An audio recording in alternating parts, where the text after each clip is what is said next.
Thanks for listening to our daily podcast. If you love what you're hearing and you want more, you can get all 3 daily hours ad-free and on demand for less than $3 per month. Go to michaelmedved.com and subscribe today. We have a special deal right now, 50% off an annual membership. Our program covers all the current controversies in the news with my independent and uncensored views. Become a MedHead member today. Find out more at michaelmedved.com.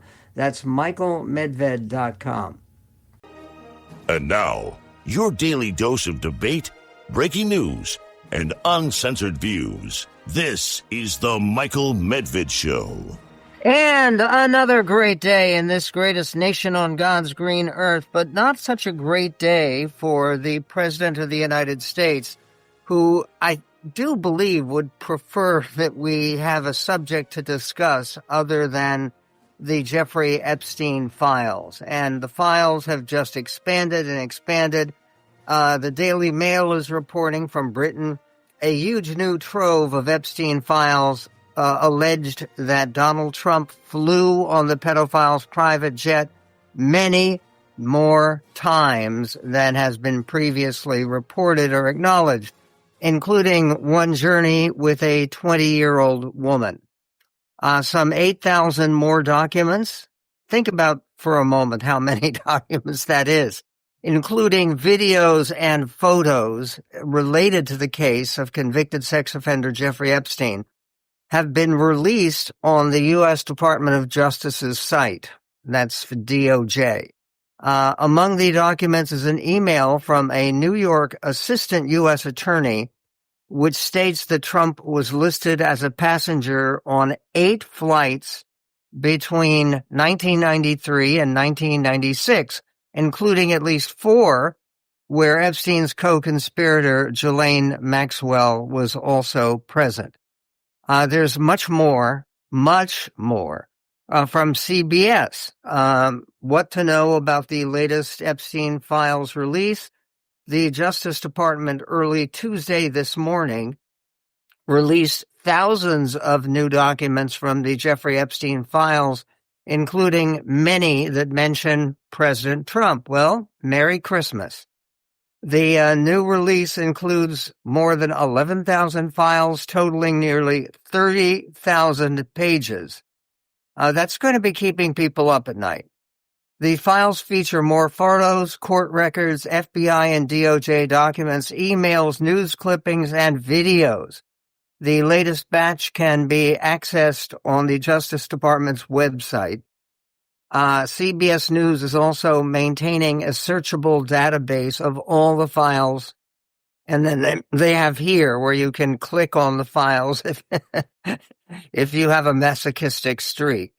One notable file includes a 2020 email from a prosecutor in New York, apparently to a colleague, saying that flight logs revealed that Mr.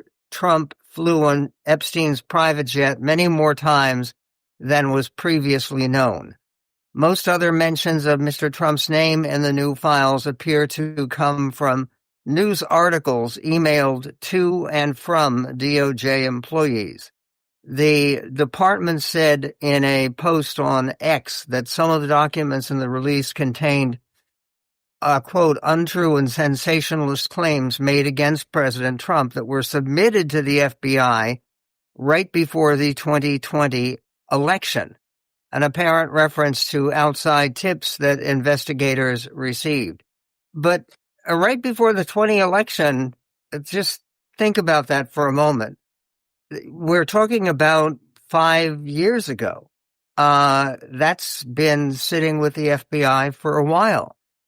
CBS News has a team of journalists examining the latest Epstein Files release and highlighting notable findings. And some of those findings are just very explosive. Another British publication, The Times of London, which is a very globally revered source of news. I'm proud to have written for them in the past. But they point out that thousands more documents relating to Jeffrey Epstein have been released. Ghislaine Maxwell sought to procure, quote, intelligent, pretty, and fun women from good families for her friend, Prince Andrew. Okay, this is from Britain, so of course he is a matter of some interest over there. Even though he's no longer Prince Andrew, he is now Andrew Mountbatten Windsor.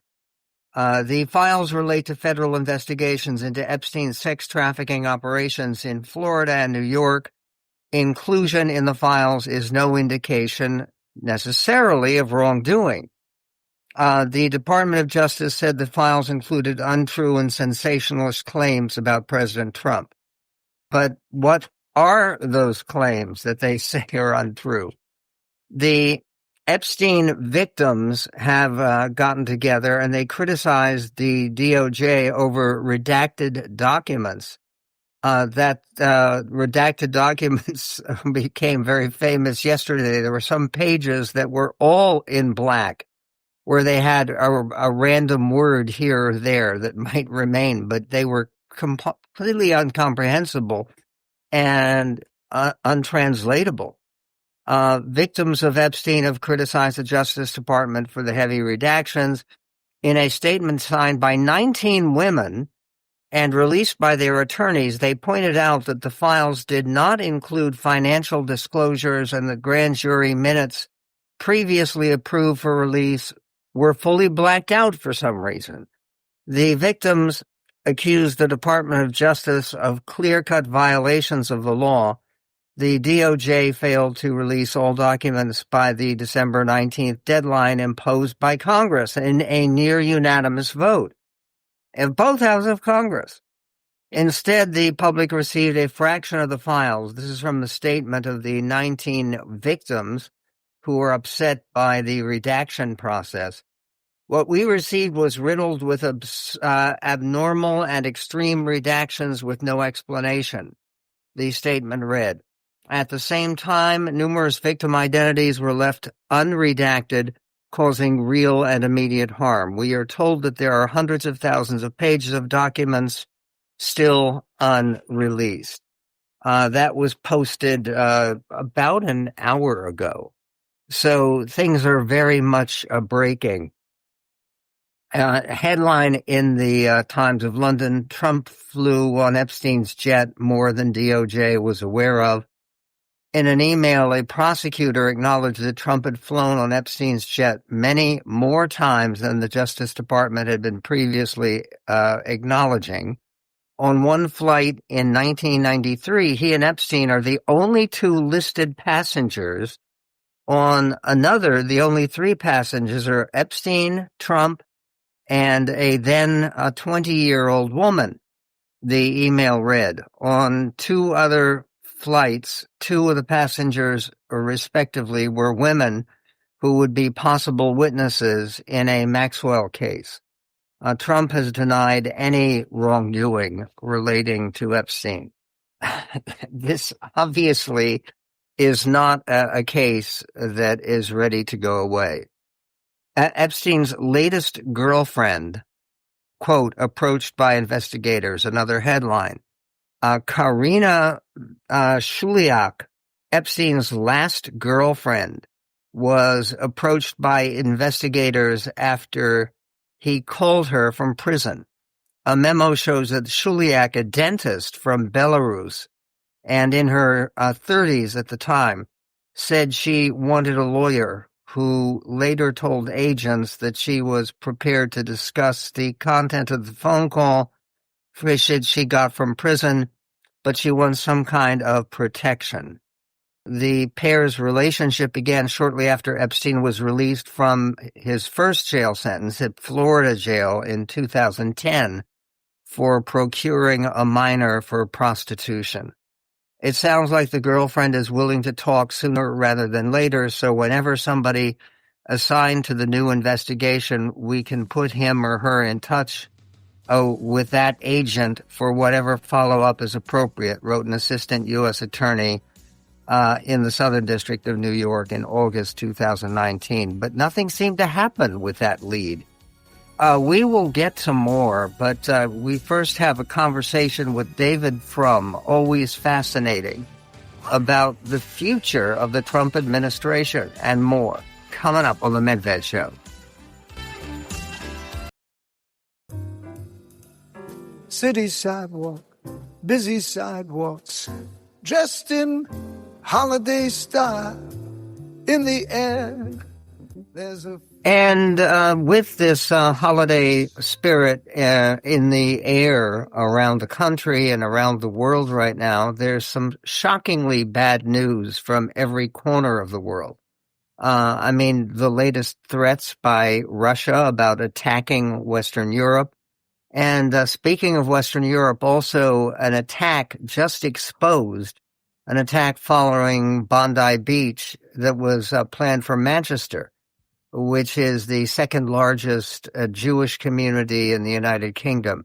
David Frum joins us. He is a staff writer at The Atlantic. He's the author of 10 indispensable books, most recently Trumpocalypse, which was published in 2020. He is also a former speechwriter for President George W. Bush and a White House aide. David, what's the latest story about the possibility of another attack on Jewish people in Manchester, England? I've just read the breaking news accounts from the BBC, so I don't have a lot of detail, but they do look authoritative that Manchester police announced they thwarted an advanced plot by homegrown terrorists in their city that targeted the Jewish community. The details I don't have yet. I'm sure there are more recent reports than the one I saw. But it's a reminder that we are living through a third intifada, this one global, and it is striking Jewish communities around the world. But here's something that maybe puts this in context, and this will take us back to maybe our earlier lives in the 1960s and 70s. You remember that in the 1960s, there were great, massive radical movements in the United States, mass movements of protest. They lost their impetus when the draft in 1969, President Nixon ended the draft, and those big movements lost a lot of their impetus. And what you got in succession to them were these little cells of violent, murderous terrorists committed to all kinds of strange causes, but they were detonating bombs. But the bombs that went off in 1970 and 71 all over the United States, and there were hundreds of them a year, were a sign of the movement's failure, not of the movement's power. And I think something like that has happened where October 7th, 2023 was the most serious-minded, the most ambitious attempt to destroy the Jewish state since 1967. And it was beaten on every front. Repelled in Gaza, repelled from Yemen, repelled from Iran, repelled from Lebanon. And the authors of those attacks were defeated and destroyed. So this is the second strike attacking Jewish communities around the world. But it is an expression, I think, in many ways of the defeat and despair of the anti-Israel movement, that they are having to do these kinds of, in the end, strategically, murderously terrible, but strategically useless crimes. Okay, one of the things that's interesting, you have a column now, and it's posted at our website at michaelmedved.com, about the Intifada coming to Bondi Beach. Yeah. The truth of the matter is that there was a lot of blame within Australian politics. Scott Morrison, a former conservative, and in Australia they call the Conservatives the Liberal Party. But Scott Morrison, who is a former prime minister, says that they didn't take the right precautions to head off the kind of attack they received at Bondi Beach. Are we doing a better job taking the needed precautions here in America? I think the United States tends to have better internal security than Britain, and Britain tends to have better internal security than Canada and Australia. I'm originally from Canada. I spent time there, and police forces there are not as effective on internal security. But there's something else that was going on, I think, in Australia, Canada, and Great Britain that may be about to change, which is the governments, especially when they're left of center governments, kind of struck a deal with violent anti-Israel agitators. They said, look, the deal is we don't care what you do or say in support of anti-Jewish murder in Israel. That's not our problem. If you want to advocate for that, you go ahead. If you want to fundraise for that, you go ahead. But nothing on our soil. Leave our domestic Jewish community alone. That's the deal. And they thought they had a deal, but they didn't have the deal. The deal was never there. And the anti-Israel activist communities had harder cores and softer perimeters. And I'm sure that when the things are investigated, that obviously the people who committed this terrible atrocity of Bondi Beach are very extreme, very violent, and many of their ideological allies would not endorse the degree of violence they showed. But I suspect they were not unknown characters. I suspect there were people who knew them, who had heard them talking, who knew the way their minds worked, and didn't share that information with the police. And that's something that needs to change. That if you're in a protest movement, it's not enough to say, "Well, I'm against Jews only in Israel. I don't endorse violence against Jews in Australia," because the two blur. Right now, there's a lot of discussion, a big coverage in the Wall Street Journal and elsewhere about people splitting away from the Heritage Foundation, about this division within the conservative movement and conservative think tanks. And they just had the America Fest meeting of the Turning Point USA, where there was some bitter back and forth. Yeah. What's the future about the unity of a conservative movement in this country? Well, look, factional fightings within professional conservative circles would not normally be of intense interest to other people, except for this thing. The Vice President of the United States, the front runner in most polls for the Republican nomination in 2028, the likely successor should anything befall President Trump, or the legal successor should anything befall President Trump, that person has made it clear that he regards conspiratorial anti-Semites as an important part of his coalition. He doesn't necessarily agree with them in every respect, but he has nothing negative to say about them, and doesn't and gets angry if anyone else has anything negative to say about them. So the door is open, the welcome mat is out for conspiratorial anti-Semitism as far as the Vice President of the United States is concerned, and that's the thing that has ramifications through the Heritage Foundation and all these other bodies. Because in the end, if you condemn anti-Semitism, everyone understands you are also condemning the Vice President of the United States. Which is extraordinary given his position. He seems to be the heir apparent, and especially with a lot of concerns about President Trump's personal health and well-being. David Frum, you can read some of his most recent commentaries from Atlantic, posted at our website at michaelmedved.com. He is the author of indispensable books about the conservative movement and the future of conservative ideas. David, happy New Year to you and happy holidays, and may we have more good news for this country. Hey, that'd be good. We will be right back on the Michael Medved Show. Medved. Hey, Ryan Reynolds here for Mint Mobile. You know, one of the perks about having 4 kids that you know about is actually getting a direct line to the big man up north. Mm-hmm. And this year, he wants you to know the best gift that you can give someone is the gift of Mint Mobile's unlimited wireless for $15 a month. Now, you don't even need to wrap it. Give it a try at mintmobile.com/switch. Upfront payment of $45 for 3-month plan equivalent to $15 per month required. New customer offer for first 3 months only. Speed slow after 35 gigabytes if network's busy. Taxes and fees extra. See mintmobile.com. And I think that we all want to see things that we can celebrate in this holiday season, reasons for joy and gratitude. And there's some incredibly sad news that broke this morning, and it's based on an X posting by Ben Sasse. Ben Sasse, the former United States Senator from Nebraska, former college president in Nebraska, had been president of the University of Florida, where he did an outstanding job handling any campus protests and basically running that university, University of Florida, as well as anybody runs a university in the country. And Ben Sass posted today, friends, this is a tough note to write, but since a bunch of you have started to suspect something, I'll cut to the chase.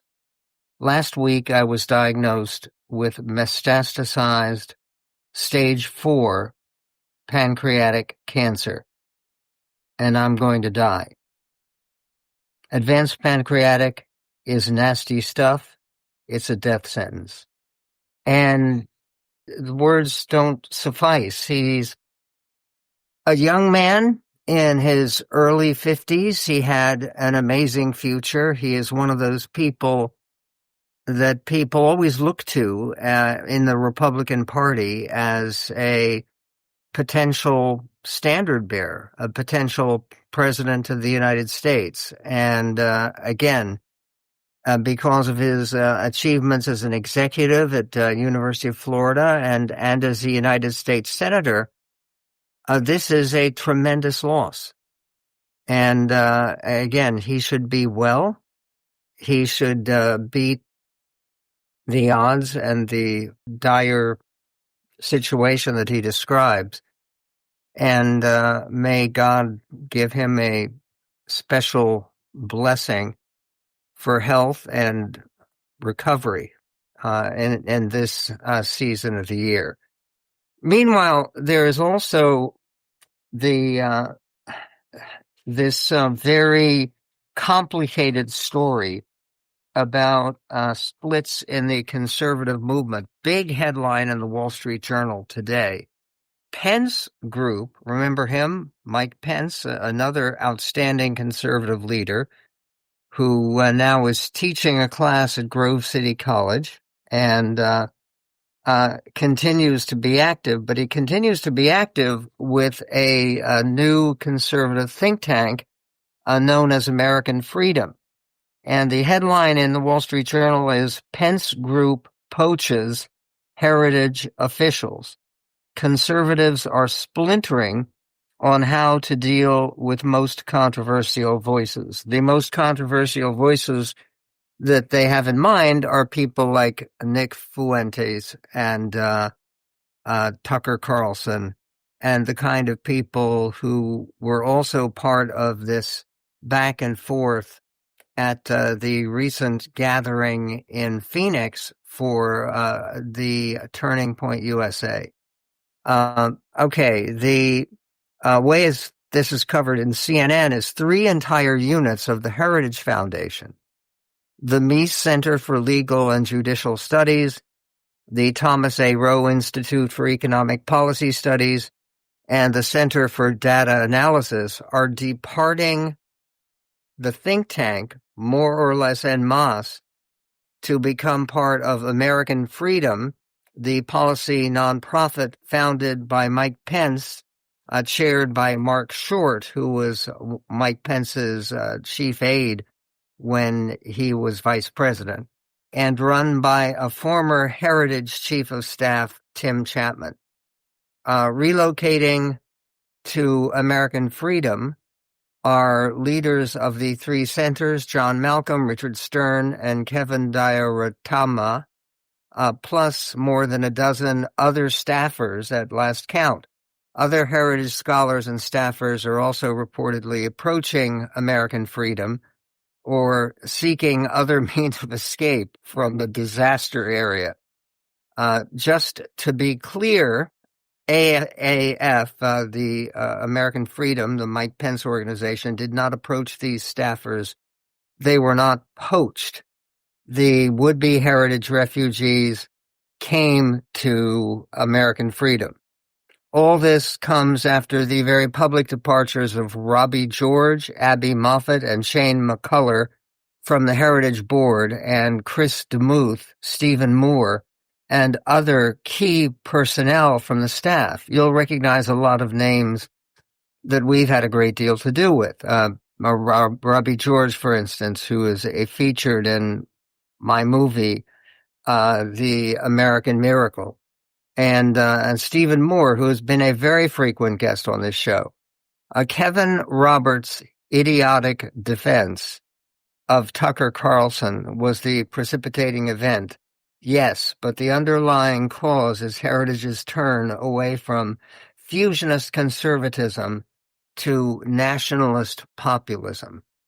And what they say in the article in the Wall Street Journal, which they report, they say that former Vice President Mike Pence's political group is poaching top officials from the Conservative Heritage Foundation amid growing ideological fights within the conservative movement and backlash at the think tank. Pence's Washington-based group, started in 2021 and called Advancing American Freedom, is slated to hire about 15 of Heritage's employees, including several of its prominent leaders, the group's officials said. In an interview, Pence told the Wall Street Journal that he had long admired the Heritage Foundation, but sees the group abandoning its principles. He said the foundation had fallen because it had embraced elements of isolationism, stopped backing Ukraine in the war with Russia, supported some tariffs, and backed Robert F. Kennedy Jr. as Health and Human Services Secretary and his fight against life-saving vaccinations. Why these people are coming our way is that Heritage and some other voices and commentators have embraced big government populism and have been willing to tolerate anti-Semitism, Pence said. In a statement, Heritage's chief advancement officer, whose name is Andy Olivastro, was critical of some staffers who have decided to leave, accusing them of disloyalty. He said Malcolm and another staffer last week were terminated for conduct inconsistent with Heritage's mission and standards. Our mission is unchanged, and our leadership is strong and decisive, Olivastro said. Heritage has always welcomed debate, but alignment on mission and loyalty to the institution are non-negotiable. A handful of staff chose a different path, some through disruption, others through disloyalty. Ouch. It seems to me that when you have Kevin Roberts taking a very public stand, as he did with that now infamous video, defending the likes of Nick Fuentes, who is a Holocaust denier, who is an unapologetic anti-Semite and profoundly anti-Israel, among other things. And you refuse to take that video down from the website for the organization. You're inviting people to walk away. And that's what happened. I can only wish great success to Mike Pence with Advancing American Freedom, which sounds like a very worthy undertaking. We will be back with the latest unworthy undertaking by Vladimir Putin and friends. That coming up on the Medved Show.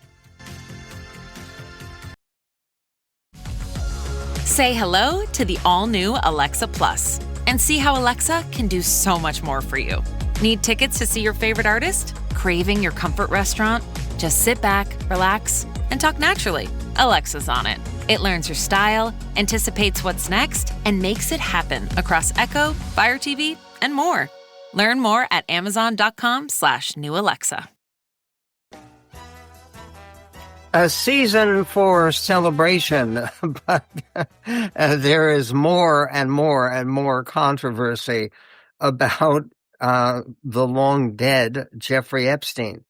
And some of that has inspired, well, people like Chris Christie, who hasn't been that much in the news recently, but he's back in the news. He was on ABC in what they call a powerhouse roundtable, weighing in on some of President Trump's actions in this last week of the weeks of the year coming up, including that very poorly received speech he gave to the nation last week on Wednesday. We will get to that and more, but Chris Christie on ABC sounded like this, clip 66. He does all this, John, in a week where 60% of the people in the country say the economy is no better under him than it was under Joe Biden. The war continues to rage on in Ukraine that he said he was going to settle in 24 hours. And Putin continues to manipulate him to deteriorate the 80-year NATO alliance. And twice now, in the past month, you've seen Republicans break from him on Capitol Hill on both the Epstein Files and ACA subsidies to sign discharge petitions to repute both the speaker and the president. It's not a strange week, John. It's an awful week. And the president better wake up to the fact that going to Rocky Mount, North Carolina is not going to solve his problems, and that he better start solving the American people's problems, or our party is going to have a big problem. We know why this was done. It was done because Donald Trump told the Justice Department to prosecute Letitia James. And when the professionals there wouldn't do it, he put somebody in who would just follow his instruction, whose previous job was reviewing exhibits at the Smithsonian. So that's what we see going on here. And here's the difference between Trump 2 and Trump 1. And I'll say it more directly than Sarah did. This is no longer, the Department of Justice is no longer the premier prosecuting office in America. What it is now is a capo regime who goes out and executes hits when directed by the Don to do so. That's what it is. This is very serious charges. And by the way, there's also talk about the failure to make any progress in actually ending the war in Ukraine. There's very disturbing news from Russia today. Russian state TV host Vladimir Solovyov added to fears that a larger war will break out in Europe when he took to the airwaves today and listed multiple countries that Russia should destroy and liberate. Okay, what countries is Putin sending his sights on? Again, this is state TV. It's government TV. And he said, Vladimir Solovyov, once again, we will have to destroy Berlin and enter this godforsaken city. Once again, we will have to enter Paris. Once again, we will have to liberate Vienna. Well, perhaps the Austrians will reconsider. It doesn't mean that we want this, but one of the principles postulated by our Supreme Commander-in-Chief is when we are forced to act, then we act. Solovyov's rant followed him as he traveled to the Ukrainian city of Pokrovsk for a propaganda hit last week. Russian President Vladimir Putin has so far been unable to capture the city in its entirety during his years-long conflict with Ukraine. And then meanwhile, closer to home, with all of this going on, President Trump is centered on inventing a new math to describe his progress in lowering drug prices. He had a press conference yesterday in Palm Beach, Florida, in which the president said, this is clip 10. But instead of talking about the battleships or instead of talking about most favored nations drugs, we're bringing down drug prices like at a level that has never even been thought of, by thousands. Think of it, by 1,000%, by 1,200, 1,300, 1,400% in some cases.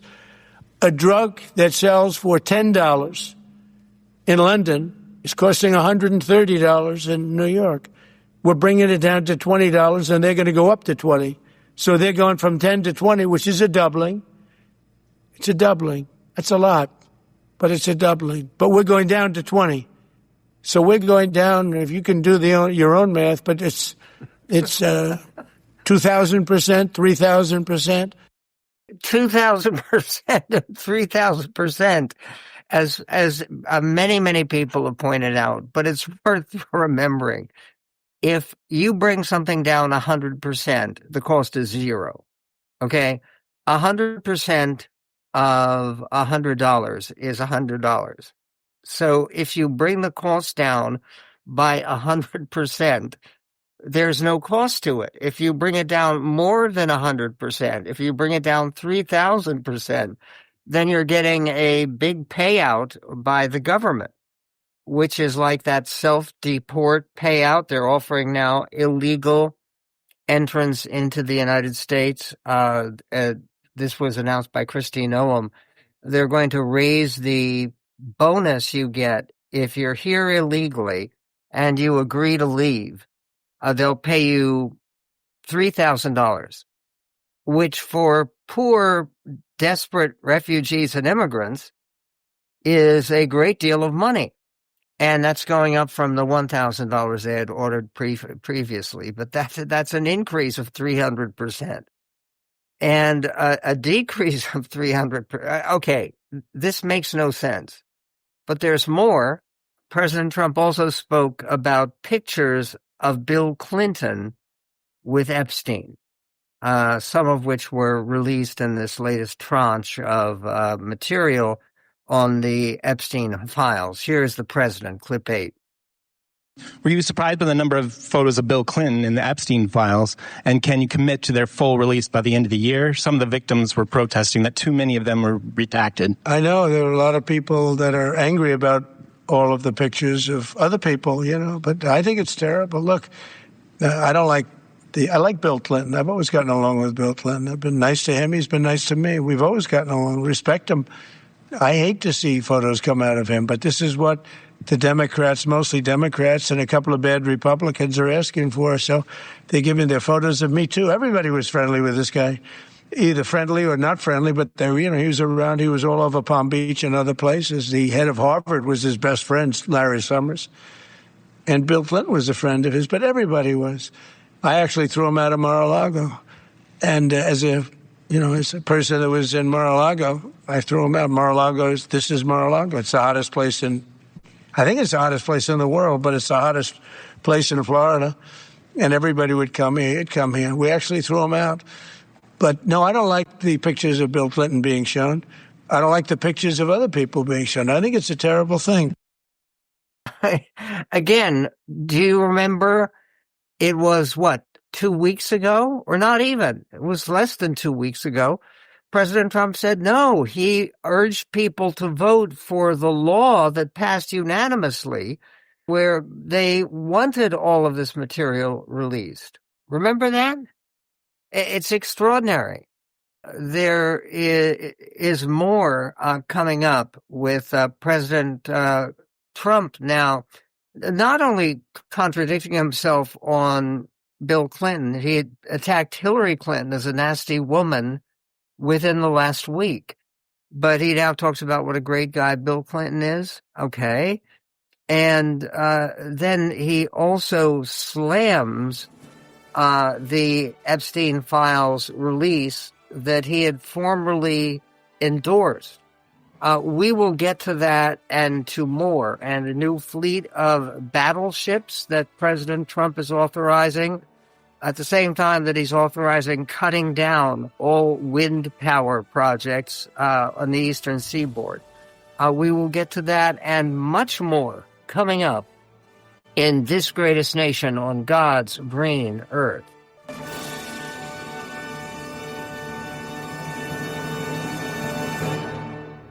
Here's a special discount, 50% off just for being a MedHead annual member. Join today at michaelmedved.com.